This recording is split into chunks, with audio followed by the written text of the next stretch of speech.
Какие у нас плюсы и минусы?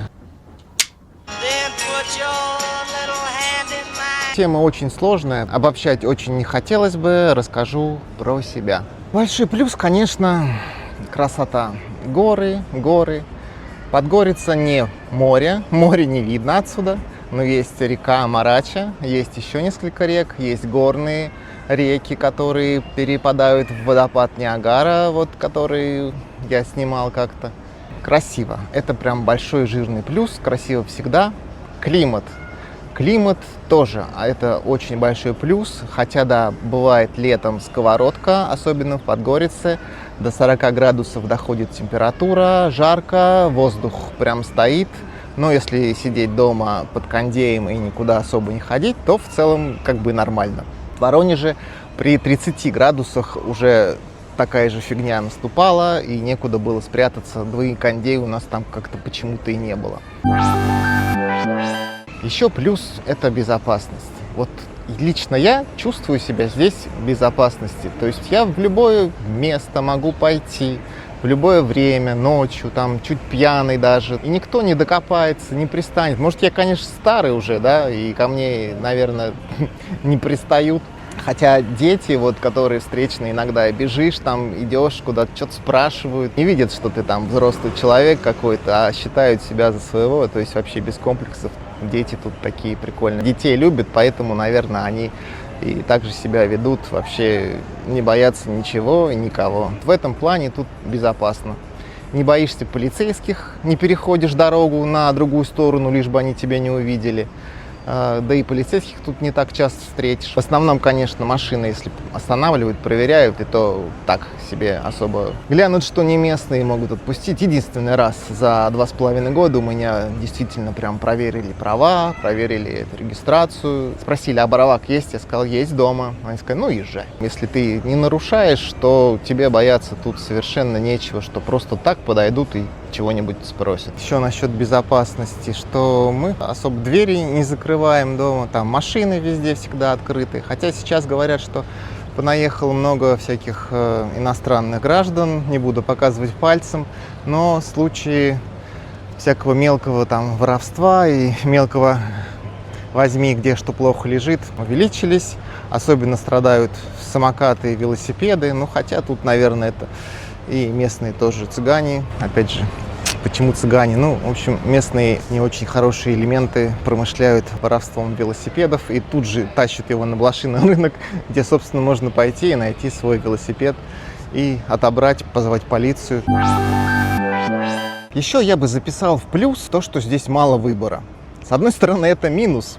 Мало выбора всего. Продуктов, техники, одежды, в общем, каких-то сервисов. Но зато то, что есть, достаточно качественное. И нет таких мук выбора, как я обычно испытываю, зайдя в магазин, там выбор там колбасы, какого-то сыра. Есть несколько видов сыра, который выбрал себе, понравился, и покупаешь его постоянно. Колбаса, курица, там мясо, какие-то крупы, йогурты. Вот нет такого прям безумного разнообразия, когда ходишь и ломаешь голову, а что купить, а что попробовать.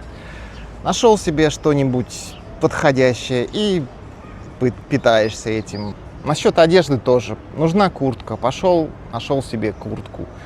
Чуть ли не в единственном экземпляре. Померил, подходит, купил там футболку, носки, кроссовки. Какие налезли, такие купил. Иногда, конечно, хочется выбора, наверное, но не хочется.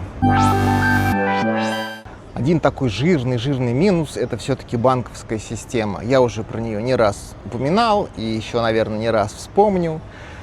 Но это что-то с чем-то. Во-первых, комиссии за обслуживание всех счетов, всех карт, какие-то еще те самые дополнительные тарифы непонятные берут. Это вам не кэшбэк в Тинькове за каждую покупку, на которую еще люди жалуются. Ах, не те категории Тинькофф предоставил для кэшбэка. Тут, наоборот, ты только платишь за обслуживание карты, за обслуживание каждого счета, за каждый перевод. Еще поговаривают, что в банках Черногории анти-KPI работает. То есть сотрудники стараются как можно больше клиентов отвадить от банка. могут не открыть счет, могут завредничать, там, поменять валюту, могут еще что-то. И придумывают такие нелепые отмазки, там, типа, у нас там система не работает, у нас там рабочий день заканчивается, приходите завтра, а вот у вас какого-то там документа нет, покажите. В общем, настолько этих историй много, что действительно складывается ощущение, прям как будто у них установка не обслуживать иностранных граждан в своих банках. Парадокс. Еще небольшой минус – это интернет. Интернет – это наше все. Интернет мне нужен для работы, да и вообще для всего. Без интернета мы в каменном веке, в деревне и без мира, без цивилизации. По каким-то причинам интернет тут неровный. Исходящий трафик очень сильно проседает. Обычные 500 мегабит входящего вообще отлично. Но исходящий едва ли будет 50, а то и меньше. Почти 29 евро вот за такой тариф. Это оптоволокно, которое можно провести в частный дом. Мысль насчет интернета. В Воронеже было дешевле, лучше скорость, но что теперь? Санкции, и ни Инстаграма тебе, ни Ютуба, вообще ничего, все заблокировано. А здесь все есть, и VPN никакой не нужен.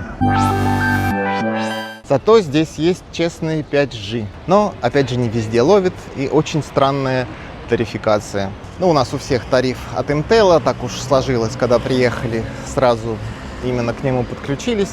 Даже, говорят, можно номер перенести к другому оператору, но это, мне кажется, вообще непроходимый квест.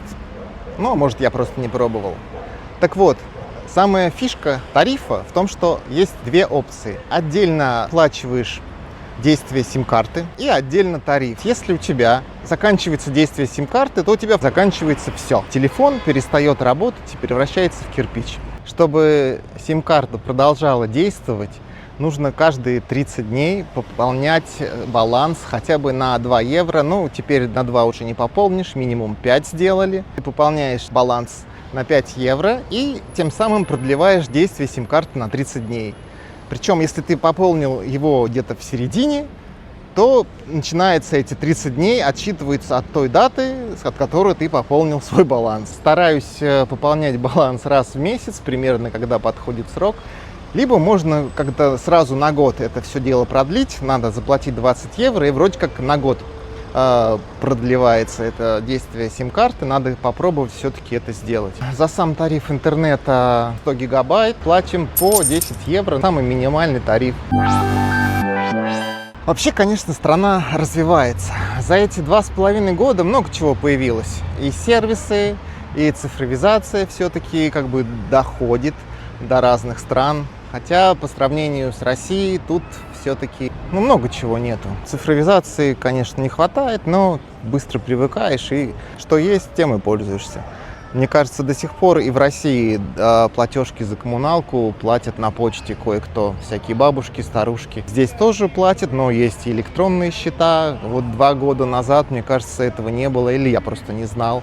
Но теперь я все узнал, и все счета оплачиваю электронно, с картой, в общем, без проблем. Многое зависит от образа жизни, к которому вы привыкли. В доме, в квартире, это очень много нюансов. И даже в той же Подгорице район очень много зависит. Есть район, там, Сити-Кварт, где толпы людей. Есть старый аэродром, где почему-то дешевле жилье. И есть вообще Коник, который все почему-то ненавидят. Опять же, почему цыгане. Но вполне себе можно везде жить и адаптироваться. И получается достаточно неплохо.